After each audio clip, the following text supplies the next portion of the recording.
ایک شہر میں دو دوست رہتے تھے۔ ایک کا نام رفیق اور ایک کا نام عامر تھا۔ شہر کے بازار میں رفیق کی کپڑے کی دکان تھی۔ رفیق ایک نیک اور ایماندار تاجر تھا۔ وہ صبح فجر کی نماز پڑھ کر ذکر وغیرہ سے فارغ ہو کر دکان کھولتا اور جیسے ہی ظہر کی اذان ہوتی وہ دکان بند کر کے مسجد چلا جاتا۔ اللہ رب العزت نے بھی اس کے کاروبار میں برکت دی تھی۔ رفیق کا شمار مالدار لوگوں میں ہوتا تھا۔ رفیق کے پاس ایک تھیلی تھی جس میں رفیق نے 1000 دینار سونے کے سکے جمع کر رکھے تھے۔ ایک مرتبہ رفیق کو کاروبار کے سلسلے میں دوسرے ملک جانا تھا۔ وہ اپنے ایک قریبی دوست عامر کے پاس اپنی تھیلی لے کر گیا اور اس سے کہا کہ بھائی عامر، میں کچھ عرصہ کے لیے دوسرے ملک جا رہا ہوں اور تمہارے پاس اپنی ایک امانت چھوڑ کر جا رہا ہوں۔ امید ہے تم اس کی حفاظت کرو گے۔ میں واپس آ کر تم سے یہ امانت لے لوں گا۔ یہ کہہ کر رفیق نے 1000 دینار سونے کے سکے سے بھری تھیلی عامر کے حوالے کر دی۔ عامر نے وہ تھیلی حفاظت سے اپنے پاس رکھ لی۔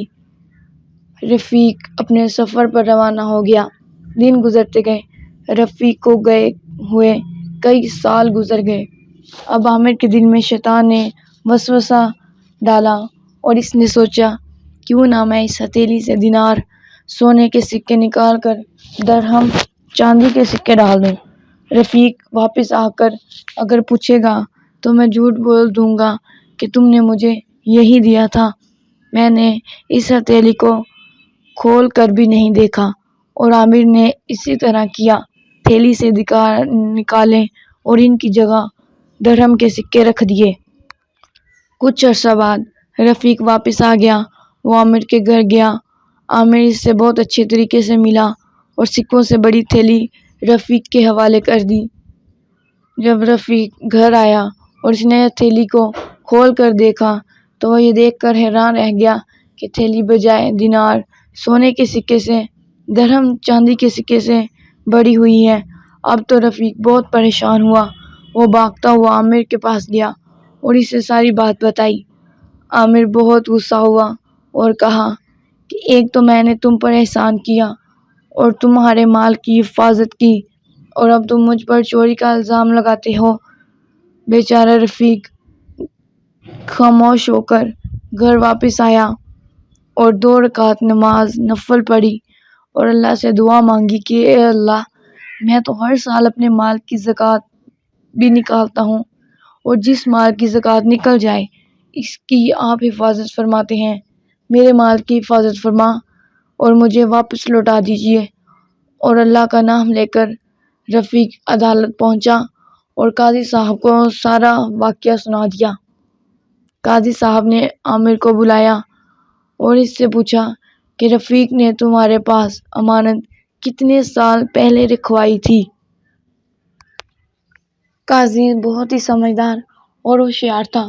وہ جانتا تھا کہ رقم عامر کے پاس ہی ہے، اس لیے اس نے ایک ترکیب سے عامر سے سچ بلوانا چاہا۔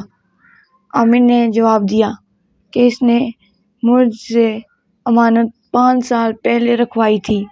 اب قاضی صاحب نے سکوں کی تھیلی کھولی اور سکوں کو باہر نکالا اور عامر سے کہا کہ تم کہتے ہو کہ یہ سکے رفیق نے تمہارے پاس 5 سال پہلے رکھوائے تھے، لیکن ان سکوں پر ان کے بننے کی تاریخ 2 سال پہلے کی لکھی ہوئی ہے اور اس کا مطلب کہ تم جھوٹ بول رہے ہو۔ اب جلدی سے رفیق کا مال اس کے حوالے کر دو اور سزا کے لیے تیار ہو جاؤ۔